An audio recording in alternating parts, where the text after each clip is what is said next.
안녕하세요. 곽쌤TV의 곽재현 인사드립니다. 오늘은요, 네 번째 시간으로요, 여러분들과 조금 약간 무거운 토픽일 수도 있지만 많은 분들께서 궁금해 하실 것 같은 스페셜 에듀케이션에 대해서 여러분들과 함께 나눠보려고 합니다. 한국말로 얘기를 해보면 스페셜 에듀케이션이 특수 교육이잖아요. 그런데 보통 아이들 같은 경우에 뭐 요즘에 여러분들께서 흔히 알고 계시는 ADHD, 행동 발달 장애, 아니면은 learning disability, 이렇게 학습 장애, 그리고 여러 가지가 있어요. 그 스페셜 에듀케이션 안에는. 그래서 일반 공립학교에서 이 프로세스가 어떻게 진행이 되는지, 그리고 혹시 우리 아이가 조금 너무 산만하다, 아니면 우리 아이가 집에서 봐도 조금 공부를 시킬 때 너무 산만하고, 그리고 몇 번 가르쳐도 자주 잊어버리는 것 같고, 그래서 한번 선생님과 면담을 해보고 싶다, 이럴 경우, 혹은 선생님께서 보통 먼저 전화를 주시거나 연락을 주세요. 우리 아이가 이런 공부를 하고 있고 학교에서 이렇게 지내고 있는데 같이 만나서 상담 좀 했으면 좋겠다라고, 사실은 담임 선생님께서 먼저 아마 학부모님들께 연락이 갈 거예요. 그러면 그런 프로세스들이 어떻게 진행이 되고 어떤 과정을 통해서 우리 아이가 학교에서 도움을 받을 수 있는지에 대해서 오늘 여러분들과 함께 나눠보려고 합니다.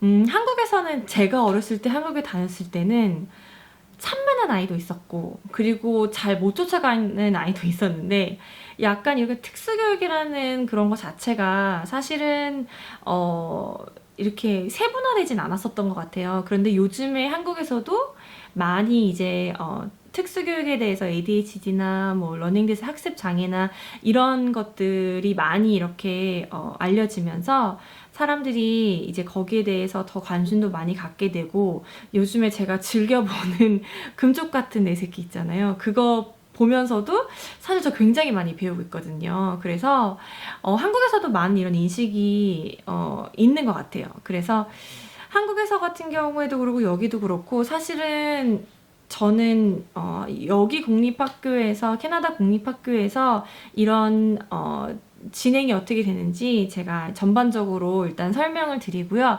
그리고 만약에 너무 길게 설명이 되면 다음번 영상에는 어떻게 아이가 도움을 받을 수 있는지에 대해서도 제가 영상을 만들어서 여러분과 함께 공유해 보도록 하겠습니다.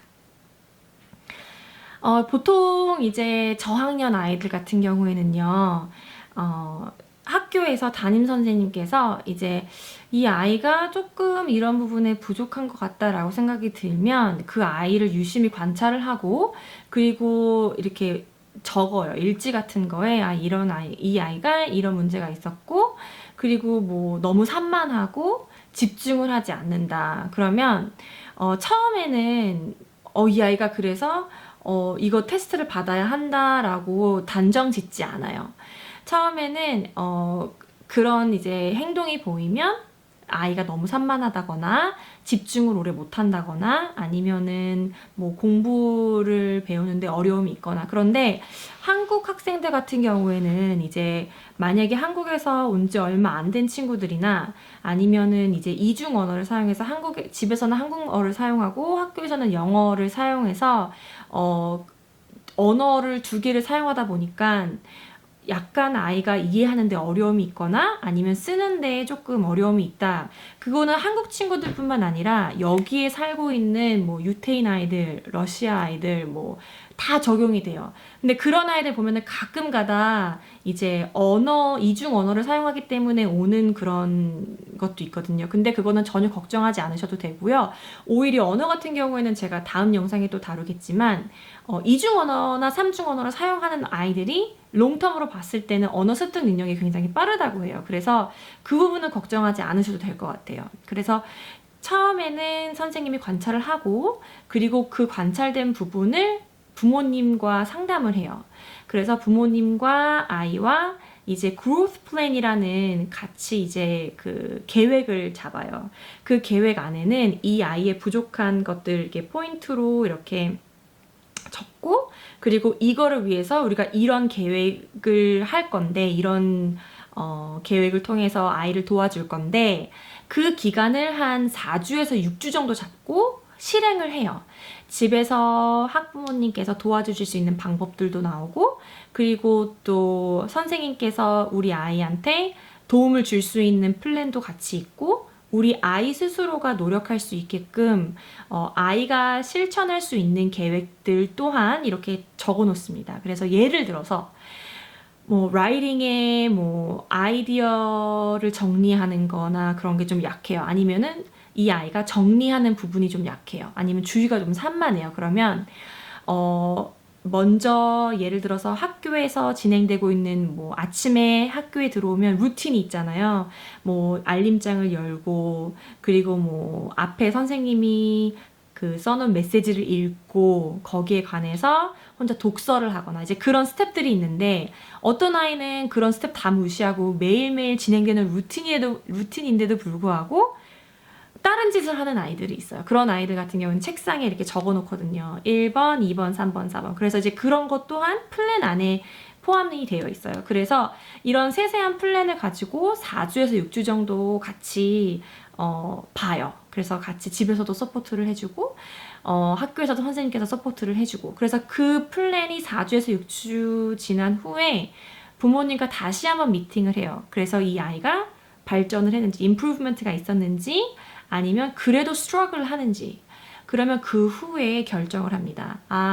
이 부분은 아직 조금 힘들기 때문에 우리 한번 다음 단계로 한번 진행을 해보는 게 어떨까요? 그러면 부모님의 컨센트 안에, 부모님의 동의 하에 학교에서 사이콜로지스트들이 있어요. 근데 보통 심리학자라고 하죠. 이제 아이 상담해주시는 이제 심리학자분들이 계신데, 그분들께서 맡고 있는 학교가 여러 개 있는데, 그분들하고 교장 선생님, 담임 선생님, 그리고 학부모님, 그리고 그 스페셜 에듀케이션, 그 CERT라고 해서 특수교육 담당 선생님께서 이게 4-5분 정도 모여서 같이 미팅을 합니다. 그래서 이 아이의 그 시험 결과나 아니면은 그 실제로 학교 수업 시간에 진행되고 있는 그런 뭐 어세스먼트나 어사이먼트를 가져와서 아이의 성향에 대해서 다시 한번 얘기를 하고, 이런 플랜이 있었는데 스트러글 아직도 합니다. 아직도 좀 도움이 더 필요할 것 같아요 하고 하면, 일단은 그거를 통해서 이제 그 사이콜로지스트가 같이 이제 서제스션을 줘요. 이 정도 같은 경우에는 괜찮을 것 같아요. 아니면 이 정도는 그러면 다음 단계로 한번 넘어가 봅시다. 그러니까 첫 번째는 growth plan. 선생님과 학부모님과 함께하는 그 계획 4주에서 6주. 그리고 두 번째는 그 사이콜로지스트와 그리고 그 프린스 교장 선생님, 담임 선생님과 학부모님과 함께 이루어지는 미팅. 그 미팅이 끝나면 그때 결정을 해요. 우리 아이가 아카데믹 어세스먼트가 필요할까 안 할까, 이거는 조금 더 자세히 알아보는 거죠. 이 아이의 성향, 이 아이의 그 문제 해결 능력, 이런 거를 조금 더 세분화해서 테스트를 하게 돼요. 사실 공립학교에서 이 테스트까지 가기까지 시간이 조금 오래 걸려요. 왜냐하면 이 아이가 오케이, 그러면 우리가 조금 이 아이를 더 서포트해야 할 것 같아요. 한번 어세스먼트를 해봅시다 하면 웨이트리스트가 있거든요. 그럼 조금 더 심한 아이는, 좀 행동이나 그런 문제가 조금 심한 아이는 그 테스트를 미리 봐야 해요. 왜냐면 그 아이는 빨리 어세스먼트를 해서 그 아이에 맞게 인디비주얼 플랜이 나와야 빨리 담임 선생님이 그거를 일반 교실에서 적용을 할 수 있거든요. 그렇기 때문에 아이의 각자의 그 어세스먼트와 성향에 따라서 이제 6개월에서 1년 정도 기다려야 돼요. 근데 1년에서 6개월까지 기다리는 게 힘들다 하면 학교 외에 이제 사이콜로지스트한테 따로 가서 어세스먼트를 받을 수 있어요. 근데 사실 그거는 돈이 굉장히 많이 들어요. 제가 알기로는 한 2,000불에서 1,000불에서 3,000불 사이 드는 것 같은데, 그거 같은 경우에는 이 아이의 뭐 사고 능력이나 뭐 이렇게 이 정보 파악 능력이나 여러 가지를 어세스먼트를 한꺼번에 하기 때문에 한 두세 번 정도 그 클리닉에 가서 이제 어세스먼트를 받는데 그 어세스먼트를 동일하게 학교에서 받는 거예요. 근데 학교에서 받는 경우에는 시간이 오래 걸린다. 그런 단점이 있지만 그래도 장점은 추가로 돈을 내지 않아도 된다라는 장점이 있고요. 만약에 우리 아이가 빨리 이제 어세스먼트를 받아서 정말 제대로 된 서포트를 받았으면 좋겠다라고 하시는 분들은 프라이빗 어세스먼트 센터로 가셔서 어세스를 받으실 수가 있어요. 거기에 대한 장점은 빨리 결과가 나오고 그리고 그에 대한 인디비주얼 플랜이 나오기 때문에 아이가 훨씬 더 빨리 도움을 받을 수가 있죠.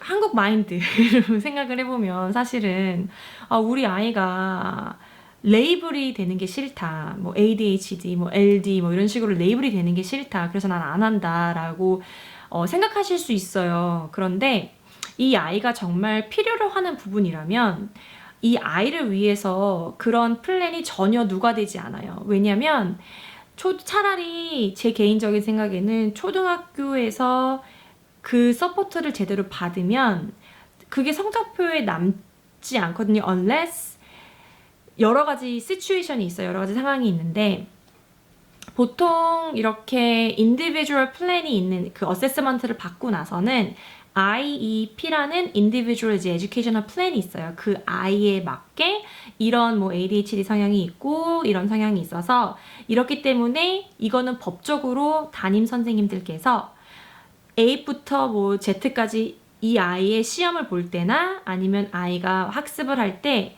꼭 이렇게 따라줘야 해요. 이거는 꼭 해야 하는 담임 선생님의 의무입니다. 그래서 예를 들어서 시험 볼 때 혼자 조용한 방에서 볼 수 있게 해주거나 아니면은 시험을 볼 때 만약에 그 읽는 게 좀 약한 아이들은 선생님이 말로 읽어주거나 아니면 쓰는 게 약한 아이들은 예를 들어서 수학 시험 같은 경우에는 선생님이나 아니면 EA, Educational Assistant가 학교에 있으면 선생님께서 이제 아니면은 뭐 스페셜 에듀케이션 선생님께서 특수교육 선생님께서 반에 실질적으로 오셔서 그 아이가 시험을 볼 때 이렇게 스크라이브를 해주세요. 답을 이렇게 적는 거를 도와주세요. 그러니까 이런 식으로 여러 가지 도움을 받을 수가 있어요. 그렇다고 해서 만약에 하지만 이 아이의 그 어세스먼트나 이제 그런 걸 통해서 만약에 이 아이가 learning disability가 있거나 뭐 어티즘이 있거나 그러면 예를 들어서 3학년이에요, 이 친구가. 근데 3학년 레벨을 따라가지 못하고 뭐 2학년 수준으로 프로그램 자체가 modify가 될 수 있어요. modify는 이제 예를 들어서 커리큘럼이 3학년 커리큘럼이 이렇게 따라가잖아요. 그러면 이 아이가 3학년 레벨로 못 쫓아가기 때문에 2학년의 프로그램을 진행을 해야 하는 경우가 있긴 있거든요. 그런 경우에는 그 프로그램을 바꿔야 되잖아요, 선생님이. 그러기 때문에 그런 경우에는 성적표에 modified라는 섹션이 있어요. 부분인데 그거를 체크를 해줘야 돼요. 그럴 경우에는 이제 성적표에 modify를 체크를 하고 거기에 맞는 이제 프로그램 진행되는 거를 적어줘야 되는데 그 외에 accommodation이 있어요. accommodation은 아까 제가 말씀드린 뭐 아이가 숙제를 하거나 아이가 뭐 시험을 볼 때 시간을 더 줘야 돼. 항상. 뭐 예를 들어서 뭐 30분 다른 아이들은 주면 이 친구는 1시간이 필요할 수 있잖아요. 그러면 1시간을 꼭 줘야 해요. 근데 그런 부분은 성적표에 절대로 기재가 되지 않아요.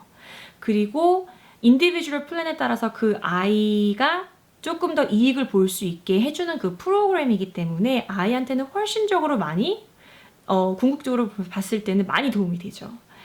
그리고 이 아이가 이 프로그램을 통해서 정말 나중에는 혼자 스스로 잘할 수 있는 능력이 키워진다면 굳이 나중에 고학년에 가서는 IEP가 그 인디비주얼 플랜이 필요 없을 수도 없을 수도 있어요. 그러니까 이 아이가 어세스먼트를 받았는데 행동 장애가 있어요. ADHD가 있거나 러닝 디스빌리티가 있는데 꾸준히 잘 트레이닝을 받고 점수가 잘 나고 한다면 굳이 나중에 고학년에 갔을 때 혹은 고등학교 갔을 때 그게 더 이상 필요하지 않으면 안 해도 괜찮아요. 그렇기 때문에 이 아이의 학습 능력의 그런 어커머데이션, 도와줄 수 있는 부분을 최대한 도와주시려면 이 플랜이 전혀 이게 뭐 창피하거나 그런 게 아니거든요. 그래서 오히려 아이한테 도움을 줄 수 있다라는 거에 대해서 여러분들께 말씀을 드리고 싶었어요.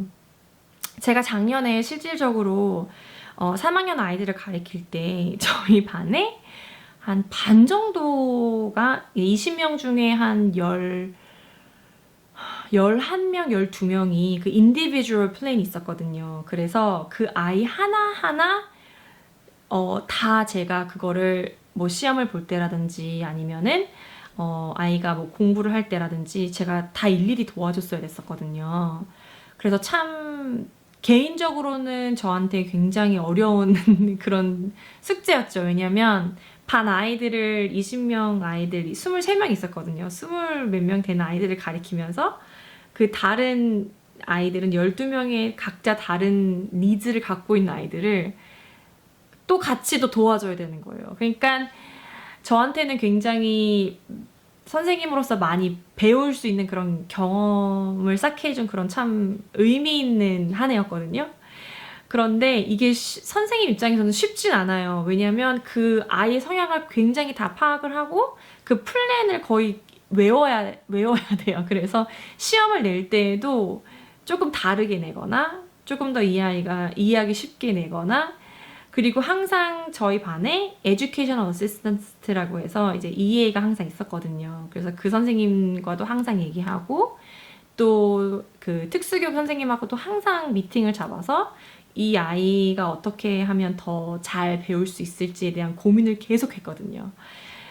그래서 사실은 이 터픽은 10분, 15분 안에 다 커버할 수 있는 터픽이 아니에요.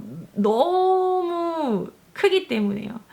그래서 여러분들께 이제 어떻게 대충 일단은 이 프로세스가 진행되는지 알려드리고 싶었고요. 그리고 다음 영상에서는요.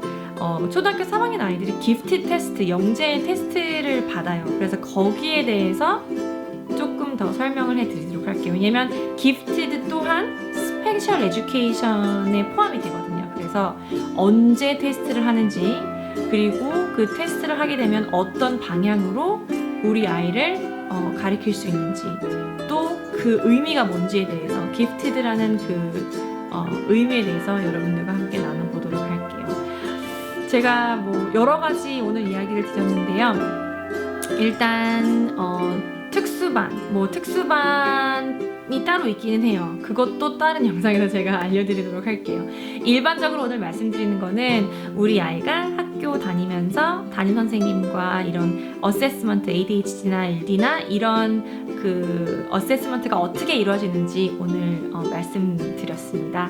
도움 많이 되셨으면 좋겠고요.